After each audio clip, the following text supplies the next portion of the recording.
Selamat pagi Bapak Ibu dan Saudara sekalian yang terkasih dalam Tuhan. Renungan Selasa pagi GKI Purwodadi kali ini memiliki tema Semangat ya. Dan firman Tuhan yang mendasari perenungan kita terambil dari 3 Yohanes 1 ayatnya yang kedua. Sebelum kita membaca dan merenungkan firman Tuhan pagi ini, marilah kita berdoa terlebih dahulu. Mari kita berdoa. Selamat pagi Tuhan, terima kasih karena pagi hari ini Tuhan telah membangunkan kami dan memberi kami hari yang baru. Pada pagi hari ini, kami akan meluangkan waktu kami sejenak untuk menghadap padamu dan mendengarkan firman-Mu. Kiranya firman ini bisa menuntun kami supaya menjadi lebih dekat lagi padamu. Tuhan, kami juga ingin berdoa untuk kesehatan kami di tengah pandemi COVID-19 ini. Kiranya Tuhan selalu menjagai.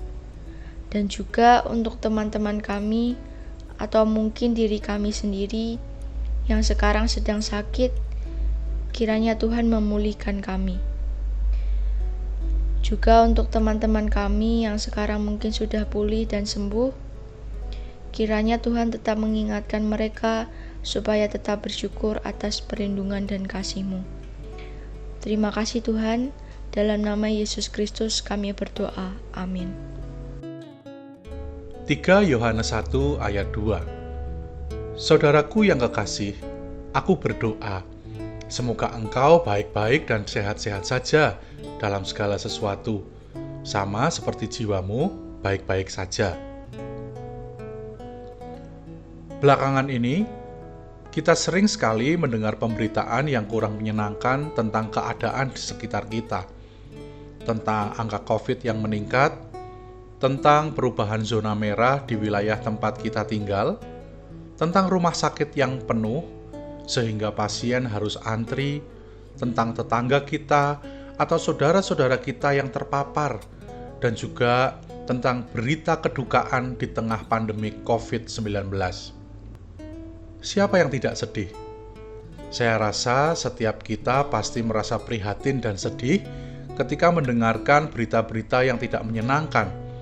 Apalagi teman, sahabat, anggota keluarga kita menjadi bagian dari mereka yang sakit atau yang berpulang ke rumah Tuhan.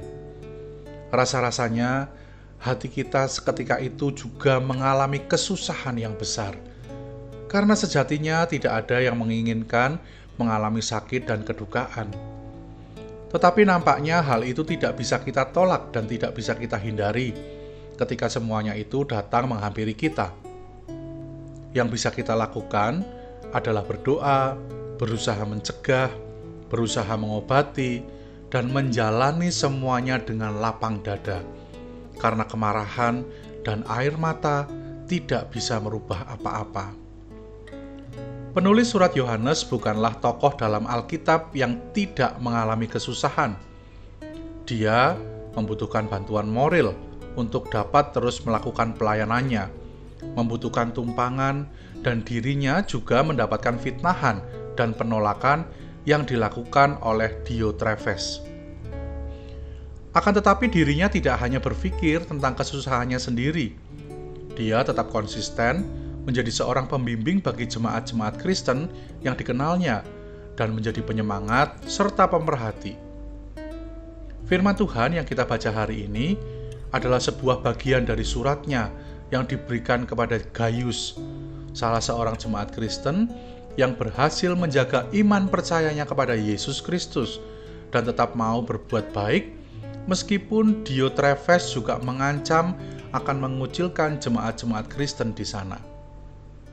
Bacaan kita kali ini cukup sederhana, bukan berisi khotbah atau nasihat yang panjang, hanya berisi sapaan yang tentunya menguatkan bagi Gaius. Karena Gaius pun saat itu tidak dalam keadaan yang baik-baik saja. Itu sebabnya penulis surat Yohanes ini menyemangati Gayus dan mendukung Gayus dalam segala kesulitannya. Saudaraku yang kekasih, aku berdoa, semoga engkau baik-baik dan sehat-sehat saja dalam segala sesuatu, sama seperti jiwamu baik-baik saja. Ayat di atas merupakan sebuah sapaan yang menunjukkan keberpihakan, menyenangkan, menghibur, dan sekaligus menenangkan. Pada masa-masa ini, di saat banyak orang mengalami kesulitan karena COVID maupun karena masalah lainnya, tentunya membutuhkan dukungan moral dan spiritual yang dapat diberikan dalam bentuk sapaan yang menguatkan dan perhatian dalam bentuk doa-doa. Sapaan dan semangat tersebut tentunya akan sangat bermakna dalam kehidupan saudara-saudara kita yang sedang mengalami kesulitan. Dengan melihat semangat dari penulis surat Yohanes yang terus mau memberikan perhatian dan mendukung orang lain, saya mengajak kepada Bapak, Ibu, dan saudara sekalian untuk mau bersama-sama menjadi pembawa salam yang hangat, yang menyemangati dan mendukung sesama kita, yang dapat kita jangkau. Mari doakan saudara-saudara kita, baik yang seiman ataupun yang berbeda iman sekalipun. Kiranya kita semua dimampukan untuk menjadi pelaku firman Tuhan. Selamat menjalani hari ini dengan penuh syukur dan terus memperhatikan protokol kesehatan. Dengan menjaga diri kita sendiri, kita juga menjaga orang lain dan orang-orang yang kita kasihi. Selamat pagi, kiranya Tuhan memampukan kita semua. Amin.